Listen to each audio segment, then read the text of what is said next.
Day 35, Chinatown.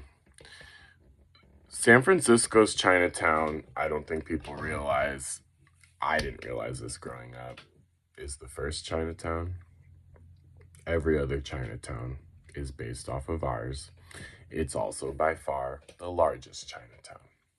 That last one, I'm not 100% sure, but I'm pretty freaking sure San Francisco's Chinatown is the largest.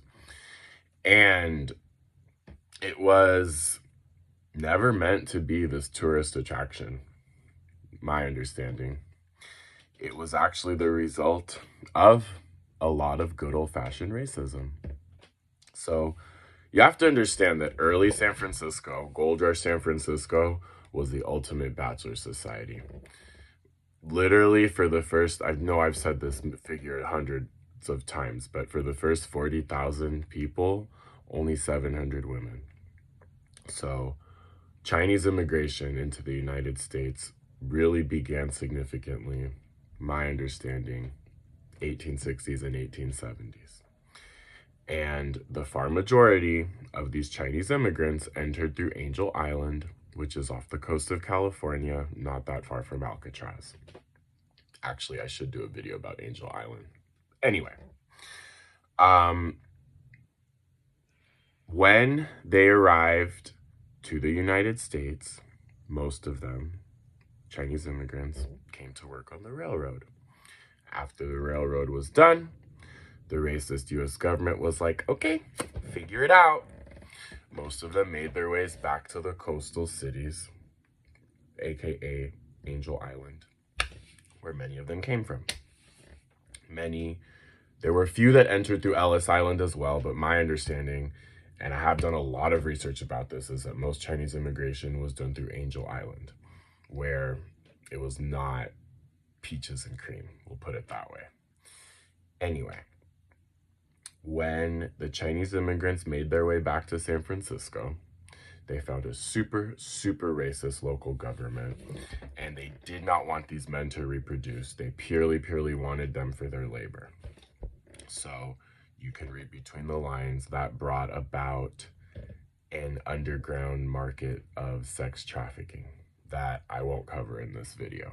But anyway, the story of Chinatown is really, it's an area of very prime real estate right next to technically a part of downtown, I would say, but like smack dab between the financial district, between North Beach, between Nob Hill, very prime real estate. And this was where the Chinese community was excluded to, okay? Chinese Exclusion Act 1882. San Francisco was largely responsible for helping pass that, believe it or not. Anyway, so the Chinese community was excluded to what is now Chinatown, and then the racist local government had a plan to basically move the Chinese community, to one of two places, either Bayview Hunters Point or Daly City, neither of which are the very nice prime real estate that is what is now Chinatown.